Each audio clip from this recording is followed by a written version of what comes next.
যদি নামাজ আদায় করতে পারো এবং কুরবানি দিতে পারো কি লাভ হবে? আল্লাহ বলেন ইন্না শাদিয়াকা হুয়াল আবতার। আল্লাহ তার দোস্ত হাবিবকে বলে দিয়েছেন, ও নবী, আপনি যদি আপনার রবের শুকরিয়া আদায়ের জন্য নামাজ আদায় করেন আর নামাজ আদায় করার পর আপনার আহেল বরকত আত্মীয় স্বজনকে নামাজের দাওয়াত দেবেন, এরপরে ওয়ানহার আপনি সময় হলে সময় মতো কুরবানি আদায় করবেন, আপনার আহেল বরকতকে কুরবানির দাওয়াত দেবেন। ও নবী, আপনি যদি নামাজ আদায় করার পর কুরবানি আদায় করার পর যদি আপনি এগুলো সঠিকভাবে সঠিক নিয়মে আদায় করতে পারেন, ইন্না শানিয়াকা হুয়াল আবতার, নিশ্চয় আমি আল্লাহ আপনার যারা দুশমন আছে, আপনার যারা বিরোধিতা করে, আপনার উপর যারা বিদ্বেষী পোষণ করে, এই সমস্ত দুশমনদেরকে আমি আল্লাহ এই সমস্ত শত্রুদেরকে নির্বংশ বানিয়ে দেব। একটু মহব্বতে বলুন সুবহানাল্লাহ। এটা শুধু নামাজীদের জন্য।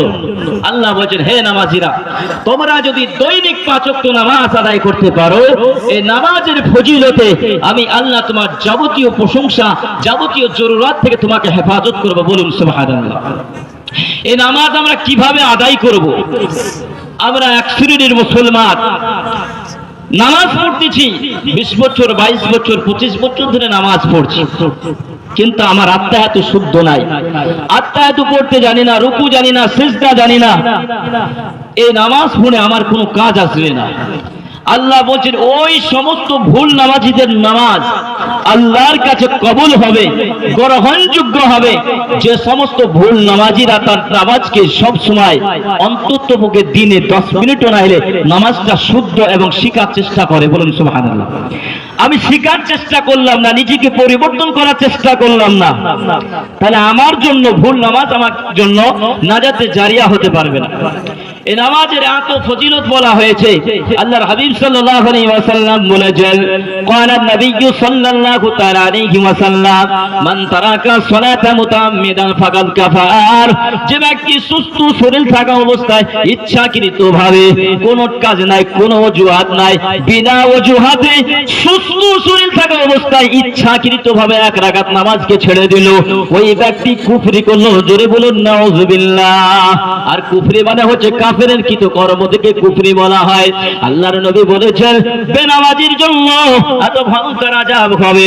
বেনামাজি সুদখোর যারা, বেনামাজি যারা হয়ে আসবে, দুনিয়ার জীবনে যারা নামাজকে প্রাধান্য দেবে না, উল্টা যারা নামাজের দাওয়াত দিতে যাবে তাদের বিরোধিতা করবে, তাদের গীবত শেখাত করবে, নিজেকে নামাজের জন্য আকৃষ্ট করবে না, নিজেকে মসজিদের দিকে ধাবিত করবে না।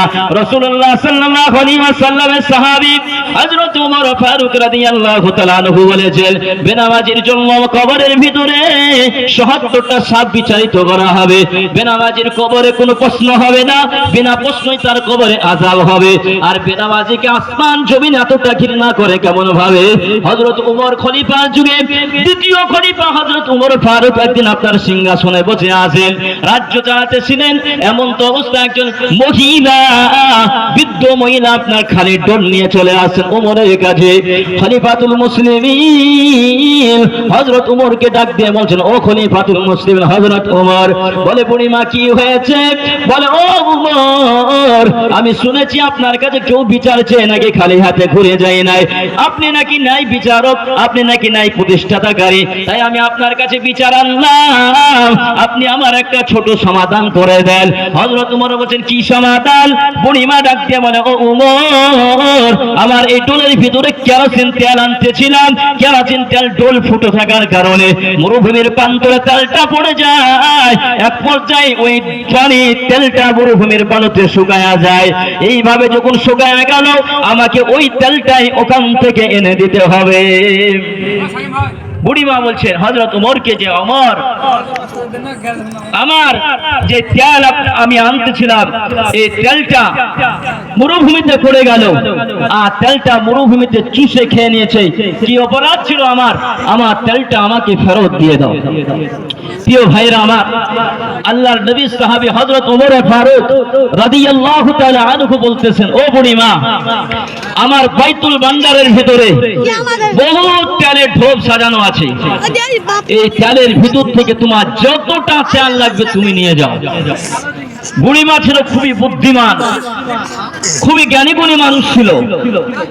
তাই বুড়িমা সজাগ হয়ে সচেতন হয়ে বলছেন, ও খলিফাতুল মুসলিমিন হযরত ওমর, বাইতুল ভান্ডার মানে তেল তো আমার না, আমার যে তেলটা মরুভূমিতে পড়ে গেল আর মরুভূমির বালু খেয়ে ফেললো, ওখান থেকেই আমার ওই তেলই এনে দিতে হবে।